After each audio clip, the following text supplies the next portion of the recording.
Hey guys, welcome to Confusing Bits. I'm Corey, and today we're going to talk about Mistborn, or should we say, The Final Empire by Brandon Sanderson. So it says Mistborn on the title, so I have no idea what I'm going to name this video because everybody calls it Mistborn.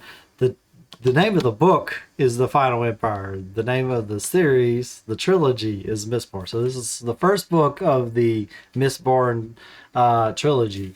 And the too long didn't watch is this is a great book, especially when you get into modern fantasy. I think this is fantasy. If you're looking into getting into Brandon Sanderson, it's my first Brandon Sanderson book, and I think this is a very fine start. And if you're interested, just stick around. We'll talk about it some more. So let's do some blurbs. Do I want to read all of that? I don't want to read all of that. Oh, he's really young there. Look at that. I just saw pictures. I seen him from YouTube like today. He was really young back then. What book of year did he release this? Probably got it right here in front of me. Copyright 2006. Okay. Been a few years.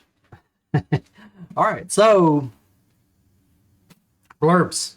Elantris is the finest novel of fantasy to be written in many years. Brandon Sanderson has created a truly original world of magic and intrigue, and with the rigor of the best science fiction writers, he has made it real at every level. Orson's got a card. Yeah. Very good. So the inside of the, what if the whole world were a dead, blasted wasteland? For 1,000 years the ash fell and no flowers bloomed. For 1,000 years the sky slaved in misery and lived in fear. For 1,000 years the Lord Ruler, this sliver of infinity, reigned with absolute and ultimate terror, divinely invincible.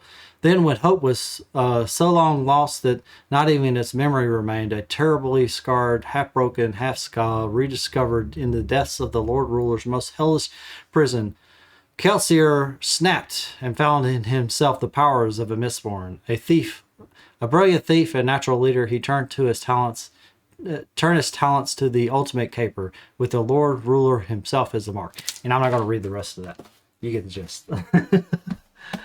It's a very good book. It's a heist at its core. So you're assembling your team of personalities and professionals. There is a young apprentice, which is kind of more like, it mentions Kelsier in here. There is he's more like the kind of leader and everything, but what is her name? I can't remember her name. Vin is kind of like his apprentice, and they go through all antics and stuff. So there's like some like courtly intrigue in there. So they're like in kind of infiltrating the high society of the Final Empire, and it's good. So there, at the core of it, like I'm not going to spoil too much, but there's like a ska, which is, from best I could tell, they're just lower class humans. They're not really a different race. They're just called ska. And then you have your nobles, and then there's all sorts of other interesting people, magical people. What is it? I can't remember the name of it. But anyway, it's been months since I read this book, but it's great. He really builds out a world. He takes his time. I don't feel like I'm getting like these huge lore dumps. Everything seems to be just paced out like it is. He builds the world as it goes. I having read like several of like some of the most highly recommended fantasy books, especially most notably recently was starting the Wheel of Time series. It doesn't start off like the Wheel of Time where just a bajillion characters. You really you got like maybe half a dozen characters, and mostly it's like two or three really main characters that you're following.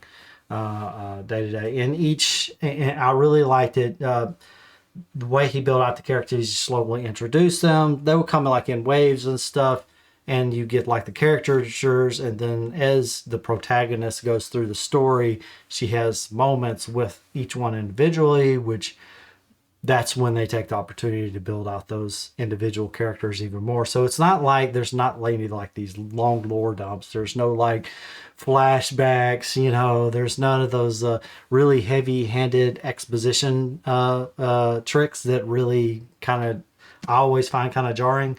And I don't feel like I was ever overloaded at any time on about what was going. I knew what was going on in the story at all times in this book. I was never confused. This is just a great read. I heard people saying that they don't like that they didn't like how Brandon Sanderson writes, but this is right up my alley. I like the just plain language. Just tell me the story. You don't have to impress me with your language skills. Tell me the story. I'm coming to you for the story, not for your use of the English language.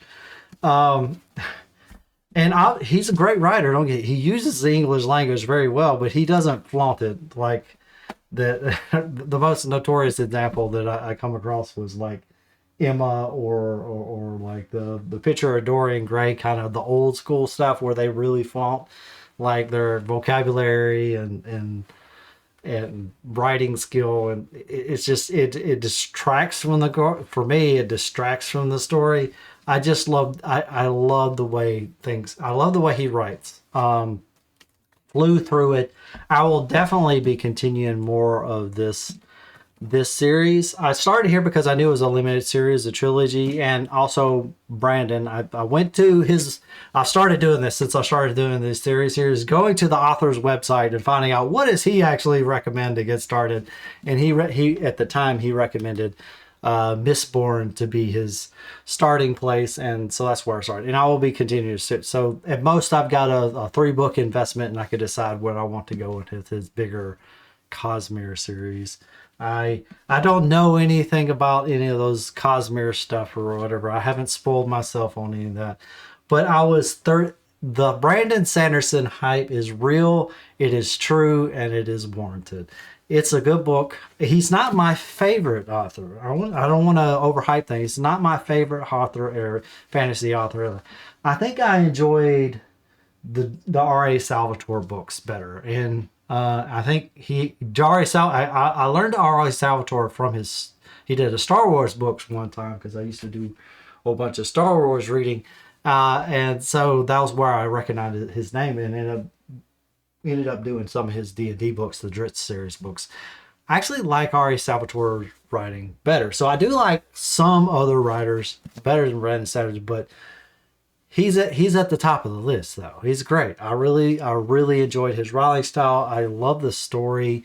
So I'm a programmer, and I'm always interested in being more productive and stuff with my programming. So I actually got clued into Brandon Sanderson because I heard he was such a prolific author, and I was like, well, how is he so prolific? And then I looked at how many books. And I saw the video where he announced like 4 or 5 new books like all at once, like over the COVID, where we said like he just like got these huge piles of books. He was like doing this big reveal. It was a thing, and that impressed me. That's what kind of got me to, so okay, I got to check out this guy. So like maybe he's just writing crap, and but no, it's good. I really like it. I highly recommend it to anyone hungry for a good read. Robin Hobb. He made his statement very well. Yeah, it's a really great book. Highly recommended. We're just gonna keep this one short and sweet. We're under 10 minutes. I am so happy. I will see you guys next week. Bye.